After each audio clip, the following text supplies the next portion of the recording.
these sequence of events in the eternal realm that are immeasurable, you can't measure it according to time, past, present, future. There always was. All we're doing is expressing what always was in created time, stretched out.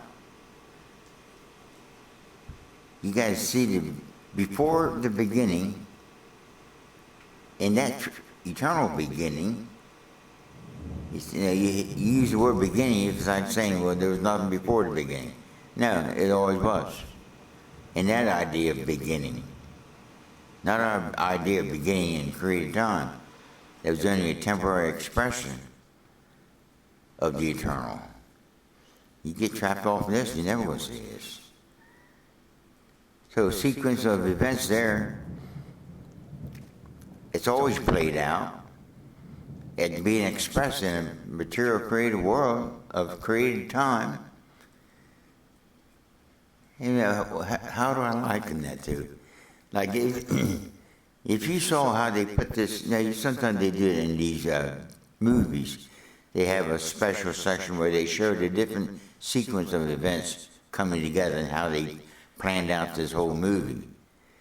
And you see it chopped all up. But when you sit down and watch that movie, you see it play out from beginning to end. It makes sense. But then they go in these special features in these videos of showing how each one of those sections were produced. And you put all the pieces together, you get the full movie. They clip it all together. They edit and edit and edit. Take sections out. Of course, they have a timeline they have to meet. It can only be like a 2-hour movie, can't go run 3 hours. So they keep editing it and editing it down to the 2 hours. So we're getting an expression of an eternal event expressed in time. It's been edited. And His will is being played out, unaware to those trapped in time and history. They're sitting there trying to come up with all these different scenarios of the timelines. His story, not history. His story is being expressed to history, secular religious history, in created time. But His story is complete, finished. The full cut production of this movie is done, complete.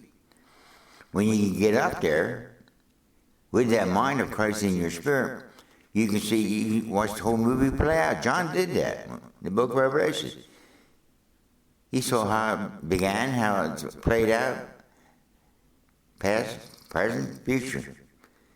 It comes up all together. The complete story.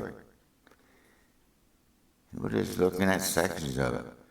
You see some hung up in the Old Testament, and there are some who cut out the Old Testament and try to understand the New Testament without the Old Testament.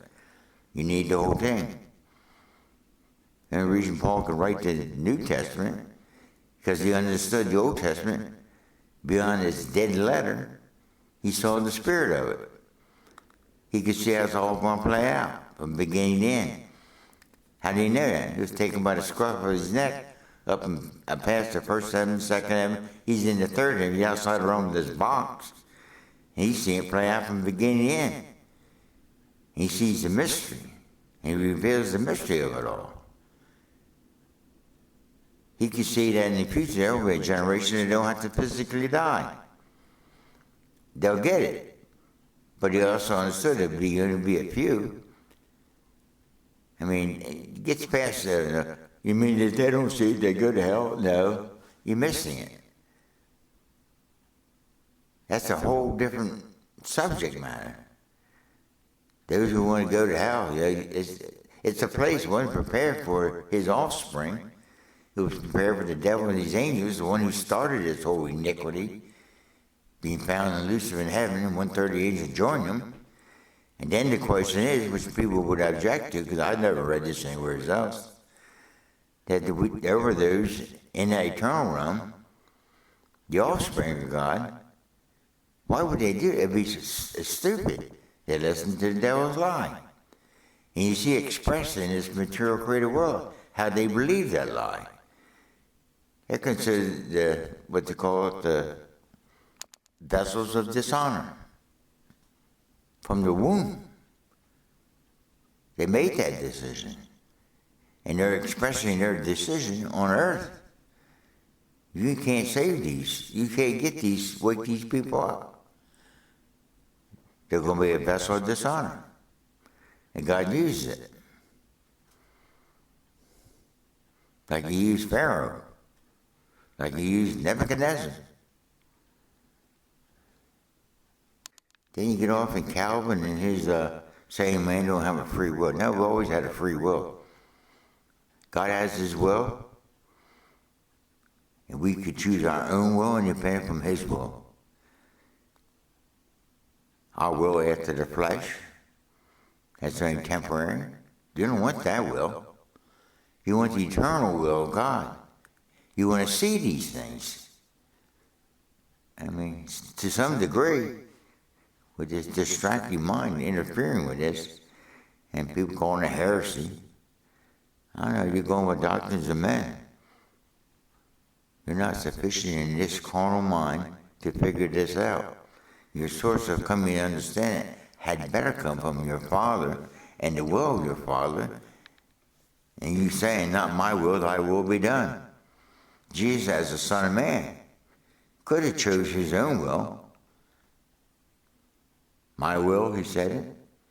But out of the very next breath, the spirit was strong, the flesh was weak, so it overrode the will of the flesh and chose the will of the Father, even unto death, with the hope of promise of fulfilling what he said, death, burial, and resurrection, expression of finished work, eternal finished work, in a material created world. It's finished. It was finished before the world began. That's why it can't be of works. It's his work, beginning and finished. You want that will? You want your own will. Go about establishing your ideas of all this. Having established your idea of righteousness, you forfeit the righteousness of Christ. You use those religious terminology, and people don't get it. They come up with some religious idea of righteousness. It's considered righteousness through Abraham in that he heard God. God says that's righteousness. When you can hear from God, he was a pagan. In the pagan world, right after the biblical flood, they were right back in their old ways, living out of their flesh again. And God has to speak, and he finds one individual, Abram, who later becomes Abraham because he would be the father of all. Expressing through the promise, seed. Same promise given to Eve, a deliverer, pull out of this trap. This expression of the fallen wills of humanity, cutting himself off their human spirit and the will of the Father.